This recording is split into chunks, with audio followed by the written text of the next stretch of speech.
Attack on Titan has left many of us in tears after that last chapter, and with only one chapter left of this beautiful masterpiece, there comes the end of one of manga's greatest protagonists, Eren Jaeger. Before we begin, if you have not caught up with the Attack on Titan manga, click off the video right now, because in case you're unintelligent, this video contains a lot of manga spoilers. The end of chapter 138 left many of us in tears with that final scene of Mikasa kissing Eren's decapitated head. Although most people believe that this is the end of Eren, there are some fanboys who still think he's alive in parody and is gonna hug the baby and start the rumbling again. God, this fanbase is so stupid. Personally, I think this is the end of Eren's life and ultimately the end of his journey towards freedom. His life ended without him achieving his goal, and he was killed by his lover Mikasa, along with the members of the Survey Corps he was doing this all for in the first place. There comes a question though. If he was doing this all for his friends, how come Connie and John turned into Titans? Why did Hanji die? Why did the people that he loved have to suffer so much just to take him down? Will we learn this in the final chapter? I don't know. Although I believe that this is the end of Eren's life, I still have a feeling that this is not the last time we will be seeing him. I do think he is dead for certain, but I think we'll definitely be getting an Eren point of view in this final chapter. He is the protagonist after all, and if we don't get an Eren point of view, it'll leave many of us, including me, very disappointed. There are also so many questions unanswered. Was Eren really himself in that dream? Does he truly love Mikasa? How is Mikasa able to see the same dream as he did in chapter 1? And how are they connected? There are too many questions left to be answered for there not to be an Eren point of view in this final chapter. After all, he is the protagonist and we haven't heard anything directly from him since chapter 131. My prediction would be that Eren somehow releases the curse of Ymir from all the Titan shifters so that they can live freely, which ties back to his philosophy of freedom. He wants his friends to live freely and a long and happy life. That includes Armin, who is a Titan shifter who only has 8 years left. Somehow, in doing this, Eren will be trapped in the paths for eternity. This is also showing that Eren is the one who wanted freedom, but is the one that could not get it. In doing this, Eren will be trapped in the paths for eternity without any freedom of his own, watching over his friends, living the free and happy life he had wished for all this time. It fits with his tragic character, and I'm sure Isayama will include some sad scenes of Eren, Mikasa, and Armin around the tree from chapter 1 and chapter 137.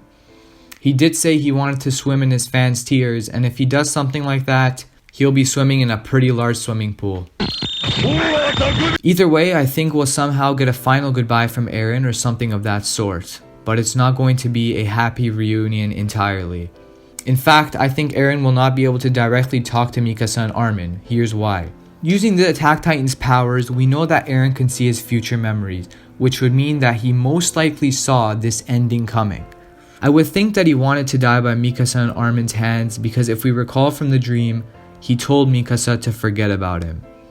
If Mikasa kills Eren, he'll continue to be viewed as a villain by his friends, former allies, and ultimately the world. This would make the sadness of him dying less stressful for his friends, and ultimately, they would not regret their decision of ending his life. I believe Eren still despises Marley and those who treated him like a devil and turned him into the mass murderer that he is. So I don't think this is going to be entirely a Lelouch ending where Eren chooses to save the world. He wants to save his friends, no one else. If Eren wanted to die, it would parallel greatly with Reiner, who we know wants to die but just does not seem to be able to. The only way Eren can be free now is if he dies, and dies knowing that his friends can live a happy and free life without having to worry about him. Hence, he told Mikasa to forget about him and be free in the recent chapter. This is what I believe the end of his character will hold. As I mentioned before, I believe there will be a tie between the dreams somehow. I just don't know what.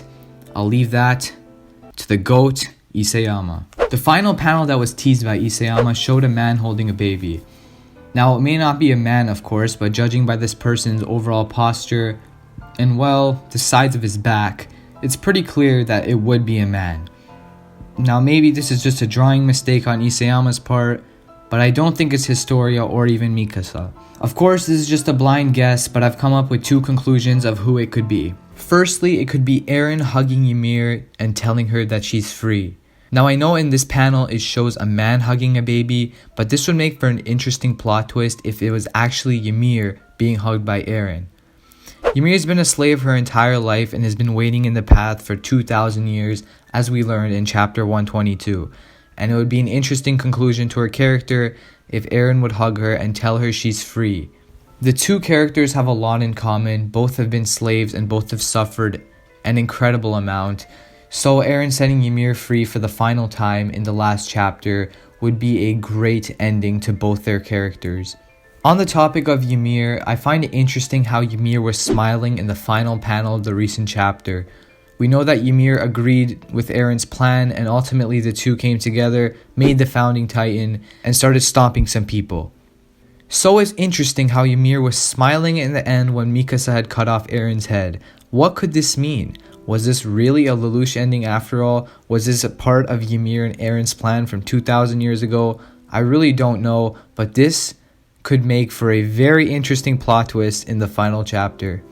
My second, and I guess you could say more popular guess, would be that this is Grisha seeing all these memories of Eren's.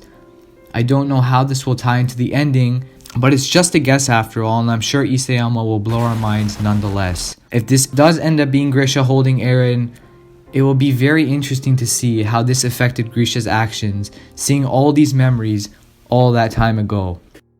Looking at Eren from the start of this series, it's incredible how he's grown, to say the least.